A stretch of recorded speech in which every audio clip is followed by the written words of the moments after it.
Eh bien, tout d'abord, Ruth, il faut rappeler qu'aucun syndicat ne proteste contre le projet de fonds qui est le regroupement de tous les contrôleurs aériens parisiens. Ensemble donc à Athis-Mons en 2015. Un centre sera construit à cet effet. Aujourd'hui, ils sont répartis sur 3 sites, Roissy, Orly et plus au sud encore Athis-Mons. Et le point d'achoppement concerne une trentaine de contrôleurs qui seraient détachés d'Orly à Roissy. En 2011, cela doit servir de test en vue du regroupement. La Direction générale de l'aviation civile considère que le ciel de Roissy est suffisamment dense pour servir d'entraînement. Et c'est là justement que pour la CGT, ça coince. La CGT seulement, puisque les autres syndicats, eux, sont tous d'accord. Alors, le conflit va bientôt s'achever, selon vous ? Alors pour le moment, il y a peu de chances de trouver un accord. La CGT avait déjà fait grève sur le sujet en 2004 et en 2007, l'année dernière, en avril dernier, pour faire valoir ses droits. À défaut de se débarrasser de ces projets, elle demande une consultation globale de tous les contrôleurs aériens parisiens. En face, la DGAC, la Direction générale de l'aviation civile, veut faire voter seulement les concernés. Problème, la CGT est minoritaire à Roissy. Du coup, dans ce cas de figure, elle pourrait perdre. Du coup, pour le moment, pas question de céder.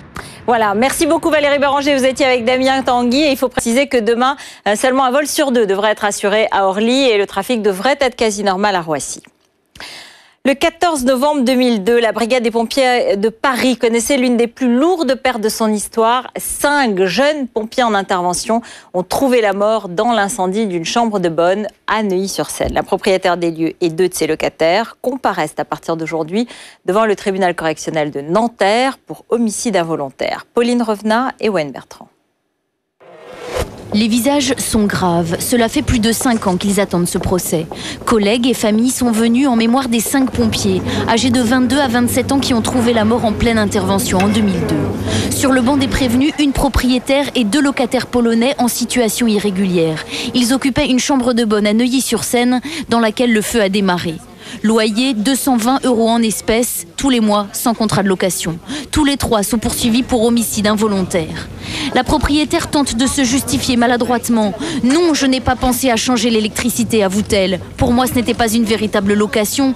J'ai juste voulu les aider pour quelques mois. » Aux Polonais, il est reproché d'avoir branché trop d'appareils électriques sur une même prise. Depuis l'incendie, la jeune fille a du mal à reconstruire sa vie. Je suis venue en France en espérant que ma vie, ça va changer. Et ça tombait tout sous la terre, carrément. Vous voyez, j'étais 3 semaines en prison. Moi, je peux vous dire pour rien. Certes, il y a bien eu un phénomène de flash-over quand les pompiers sont arrivés, un embrasement éclair avec une température de plus de 1000 degrés. Mais pour Alain, qui a perdu son fils pompier dans l'incendie, cette explication ne tient pas. Je suis sapeur-pompier volontaire, je sais ce que sont les risques du métier et c'est pas du tout les risques du métier. De la négligence. C'est de la négligence, à mon avis c'est de la négligence.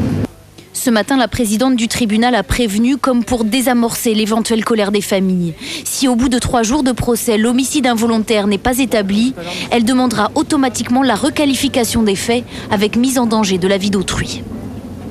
C'est une information qui risque de faire polémique en pleine préoccupation autour du pouvoir d'achat. 3 patrons français sur 4 ont vu leur rémunération